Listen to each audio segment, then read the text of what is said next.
अखिलेश यादव किसके इशारे पर कर रहे हैं काम, क्यों खत्म की जा रही है मुस्लिम लीडरशिप। नमस्कार, मैं अनुज कुमार, आप देख रहे हैं जनपथ लाइव और इस वक्त आपके सामने लेकर हाजिर हूं एक बहुत ही महत्वपूर्ण मुद्दा। लेकिन उससे पहले आपसे अनुरोध रहेगा, चैनल को सब्सक्राइब कर लीजिए, वीडियो को लाइक कर लीजिए, वीडियो को ज्यादा से ज्यादा शेयर कर लीजिए ताकि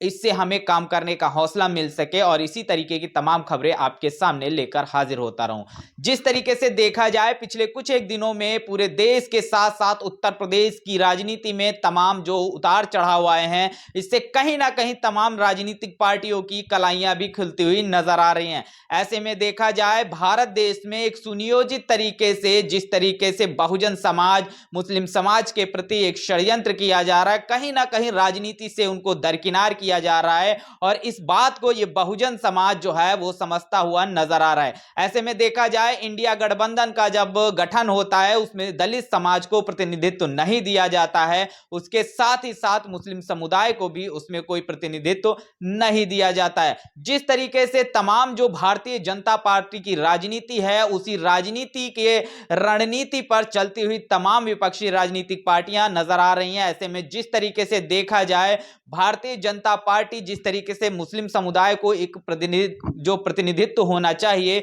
उसमें भागीदारी नहीं देती है, ऐसे में तमाम विपक्षी राजनीतिक पार्टियां भी हैं जो लगातार उसी रास्ते पर चलती हुई नजर आ रही हैं। और जिस तरीके से उत्तर प्रदेश में जब मुस्लिम समुदाय की बात होती है तो कहीं ना कहीं समाजवादी पार्टी का नाम सबसे पहले लिया जाता है, लेकिन जिस तरीके से पिछले कुछ एक दिनों में तमाम जो गतिविधियां हुई हैं उससे समाजवादी पार्टी की जो पोल है वो कहीं ना कहीं खुलती हुई नजर आती है। जिस तरीके से देखा जाए पूरे देश के अंदर मुस्लिम समुदाय पर जब कभी जुल्म ज्यादती और अत्याचार हुई अखिलेश यादव नहीं बोलते हुए नजर आए। उसी की तरह देखा जाए मुख्तार अंसारी के मरने के बाद उन पर जिस तरीके से एक ट्वीट किया अखिलेश यादव ने, उनका नाम लेने तक से डरते हुए नजर आए। और तमाम ऐसे मामले हैं जहां पर अखिलेश यादव उस मुस्लिम समुदाय के पक्ष में खड़े होते हुए नजर नहीं आए, चाहे वो आजम खान साहब से लेके मुख्तार अंसारी से लेके बहुत सारे मामले हैं, उन पर मैं नहीं जाऊंगा, बखूबी आप सभी लोग उस चीज को जानते हैं। लेकिन जिस तरीके से देखा जाए कांग्रेस भी इन सारे मुद्दों से बचती हुई नजर आ रही है और जिस तरीके से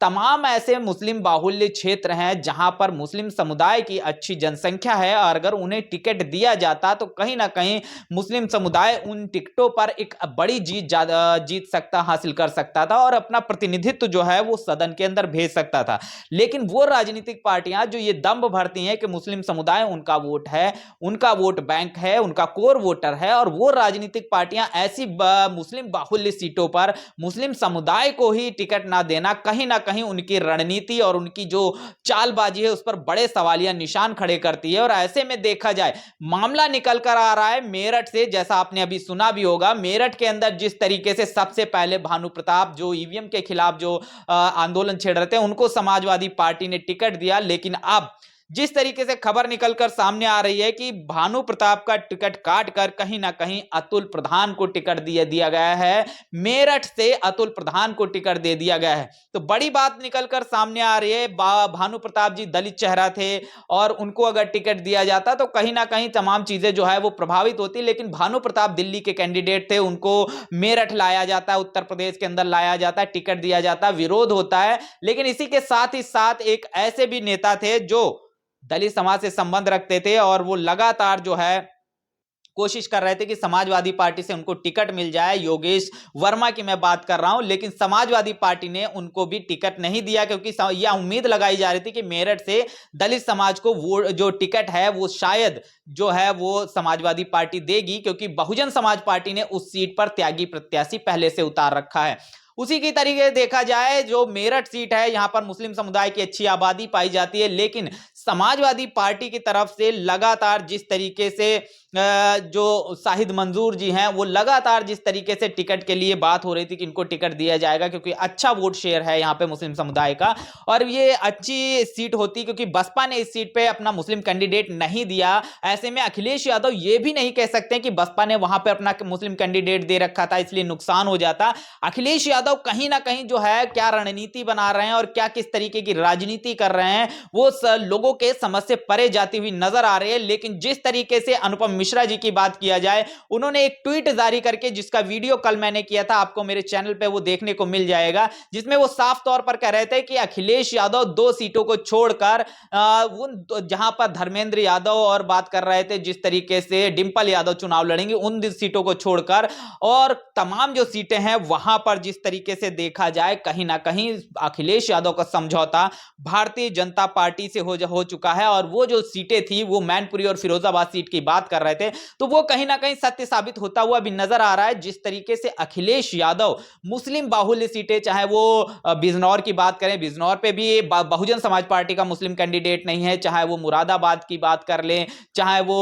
मेरठ की बात कर लें, और मुरादाबाद में तो एसटी हसन का टिकट करने के बाद समाजवादी पार्टी ने उनका टिकट काट दिया। तो ये तमाम जो राजनीतिक उठापटक है और कहीं ना कहीं मुस्लिम समुदाय के जो प्रतिनिधित्व को अखिलेश यादव कहीं ना कहीं धीरे धीरे खत्म करते हुए जा रहे हैं या पार्टी लाइन से उसको बाहर करते हुए जा रहे हैं। कहीं ना कहीं इसका जो रोष है वो उस समाज के अंदर भी है, वो इन सारी गतिविधियों को देखता हुआ नजर आ रहा है। और जिस तरीके से तमाम चीजें हो रही हैं और उनसे कहीं ना कहीं इस समाज जो है बखूबी जागरूक है। और इसी के साथ साथ अगर हम मेरठ सीट की बात करें, मेरठ सीट पर अगर शाहिद मंजूर जी को टिकट दिया जाता तो यहां पर एक अच्छा समीकरण होता, मामला त्रिकोणीय होता हुआ नजर आता। बट यहां से जो है समाजवादी पार्टी ने, जिस तरीके से हमने बताया कि अतुल प्रधान जी को टिकट दे दिया, जो अतुल प्रधान की अगर हम बात करते हैं, अतुल प्रधान का एक फोटो भी वायरल हो रहा है जो आप स्क्रीन पर देख सकते हैं, जिसमें वो जो है भारतीय जनता पार्टी के प्रत्याशी के साथ बैठे हुए नजर आ रहे हैं। आप साफ तौर पर तस्वीरें देख सकते हैं। उसी के साथ ही साथ आप तमाम चीजें जो है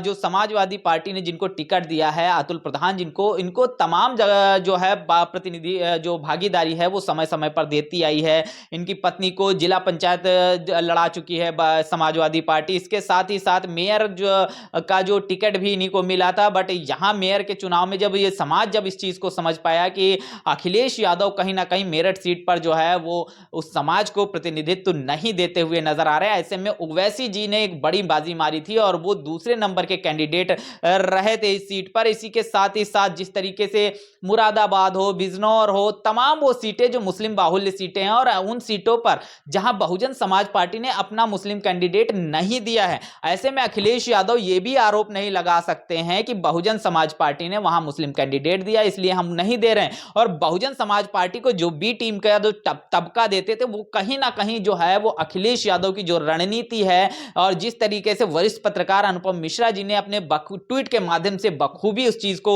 जाहिर किया है, कहीं ना कहीं वो सच भी साबित होती हुई नजर आ रही है। और ऐसा लगता हुआ दिखाई दे रहा है कि जो तमाम जो सीटों का फाइनलाइजेशन हो रहा है ये कहीं ना कहीं और दूसरी जगह से हो रहा है। तो बड़ी बात निकलकर सामने आ रही है, जिस तरीके से अखिलेश यादव का जो रवैया इस समाज के प्रति रहा है और जिस तरीके से मुख्तार अंसारी के मामले पर अखिलेश यादव का मुख्तार अंसारी के बारे में ना होना, उनका नाम ना ले पाना और उनके घर ना जाना, जैसे ही ओवैसी मुख्तार अंसारी जी के घर पर जाते हैं अखिलेश यादव आनन फानन में आकर कहीं ना कहीं धर्मेंद्र यादव को उनके घर पे भेज देते हैं। तो आप साफ तौर पर देख सकते हो कहीं ना कहीं तमाम जो राजनीति है वो वोट की राजनीति होती हुई नजर आ रही है। लेकिन इसके बावजूद भी जो मुस्लिम समुदाय है उसका जो प्रतिनिधित्व है, उसकी लीडरशिप है, वो आज समाजवादी पार्टी में कहां खड़ी है। वो सीटें जो बात किया जाए मुस्लिम समाज की, जहां जनसंख्या अच्छी है, जहां उसकी पकड़ अच्छी है, जहां मजबूत कैंडिडेट भी है और पिछले जो चुनाव जो जीते हैं वो जीत भी चुके हैं, ऐसे कैंडिडेटों को उन सीटों पर जो समाजवादी पार्टी है वो कैंडिडेट क्यों नहीं बना रही है, क्यों उम्मीदवार नहीं बना रही। तो क्या कहीं ना कहीं जो अनुपम मिश्रा जी का जो कहना है कि ये जो तो एक घालमेल हो रहा है, क्या वो कहीं सच तो नहीं। तो इस तरीके की खबर है और जिस तरीके से देखा जाए लगातार मुस्लिम समुदाय को इग्नोर करते हुए अखिलेश यादव नजर आ रहे हैं, कहीं ना कहीं इसका खामियाजा जो है वो अखिलेश यादव को भुगतना पड़ सकता है, क्योंकि तमाम जो मुस्लिम समाज है वो उस चीज को समझ रहा है और जिस तरीके से देखा जाए उसके पक्ष में आवाज नहीं उठा रहे हैं। और आवाज तो चलो नहीं उठा रहे हो, किसी प्रेशर में आप होंगे, लेकिन प्रतिनिधित्व तो आप दे सकते हो, भागीदारी तो दे सकते हो, टिकट तो उनको दे सकते हो और ऐसी सीटों पर टिकट दे सकते हैं जहां पर किसी अन्य दल का कोई मुस्लिम कैंडिडेट नहीं है और वहां मुस्लिम समाज की अच्छी आबादी है। चाहे आप मुरादाबाद की बात ले लीजिए, बिजनौर की बात ले लीजिए, तो मेरठ की बात कर लीजिए, ये तमाम वो सीटें हैं जहां पर मुस्लिम समुदाय की अच्छी जनसंख्या है और वो चुनाव को प्रभावित करती है, चुनाव में अहमियत रखती है और अपने कैंडिडेट को जिताती भी है। लेकिन वहां पर भी कैंडिडेट ना देना अखिलेश यादव की मंशा पर सवालिया निशान खड़ी करती है। बहरहाल इस वीडियो में इतना ही। इसी के तरह की तमाम वीडियो आपके सामने लेकर हाजिर होता रहूंगा। बने रहिएगा जनपथ लाइव के साथ। तब तक के लिए जय भीम, जय भारत।